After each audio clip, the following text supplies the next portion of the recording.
So I can pitch a tent. That may not sound like a big deal to you because we're in Boulder, Colorado, but I am originally from Long Island. And I had long acrylic nails with little crystals on these fingers. And I only wore my jeans once a week because if I repeated that, I knew that my friends would remember, and that would be a problem. So I can pitch a tent, may not be that impressive for you, but it is very impressive to my high school friends back on Long Island. Not only can I do it, I can do it in the rain, I can do it in the dark, and most importantly, I can do it with a toddler and a 6-year-old. And all those things combined.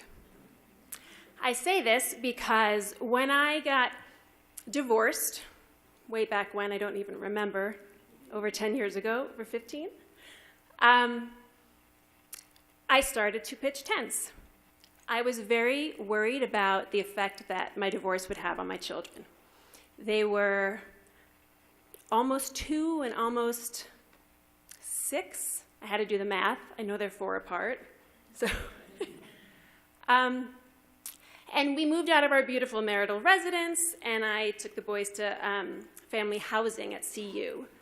And it was a big change of venue, to say the least. And there was a lot of change, there was a lot of friction, there was a lot of fear, and anxiety about what would come. And I thought, what helps people deal with that kind of anxiety? Tradition. So I would have a tradition of taking the boys on a road trip, camping, every summer. Except I didn't really know how to do any of that, so I just kind of winged it. And the first summer, I planned to take them to Mesa Verde.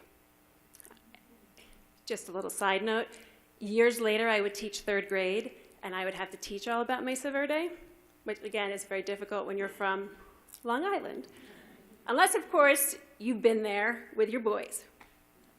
When we went to Mesa Verde, we arrived in the evening in the rain, and we pitched our tent.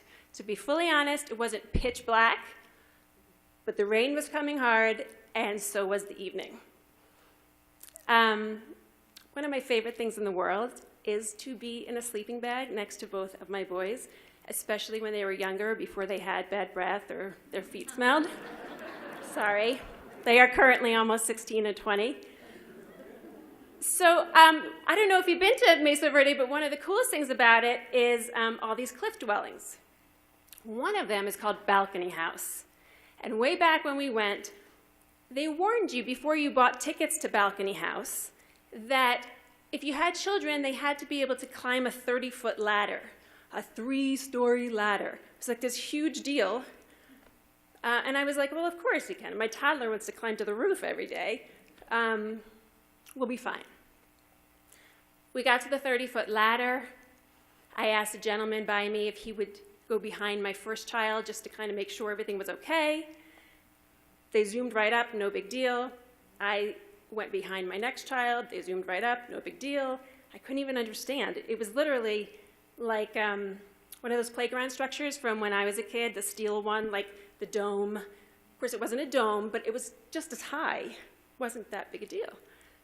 At any rate, we get to Balcony House. It's about a 700-foot drop to the ground, and there's no fence or anything. So the ranger just kind of stands in front, giving you his shtick, and all the people kind of hang out by him, and I'm in the back, petrified of heights, like this, and my kids right here, because my anxiety issues tripled when I had kids, because now all of a sudden I had to worry about unpredictable things happening to them. So we're 700 feet above the ground, no fence, no nothing, and I have like 2 kids.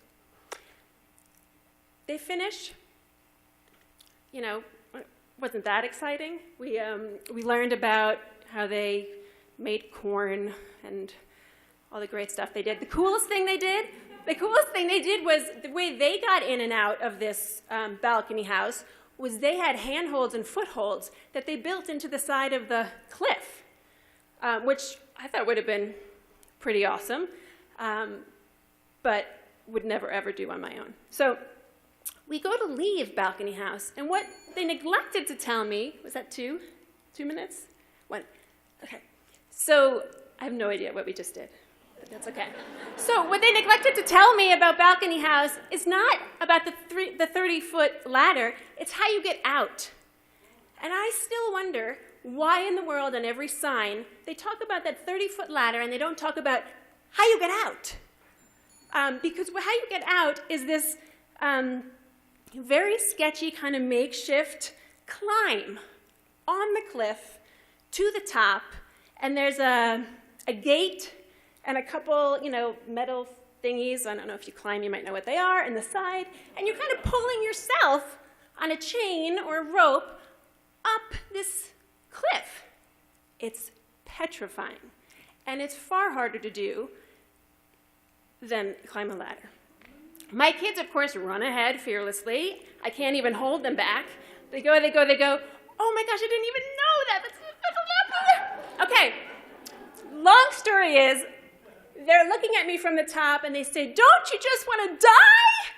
And I say, "Yes, get away from the edge." And then they say, and then I climb up, I grab them, I pull them away from the edge, and then I say, motherhood is really a pitch.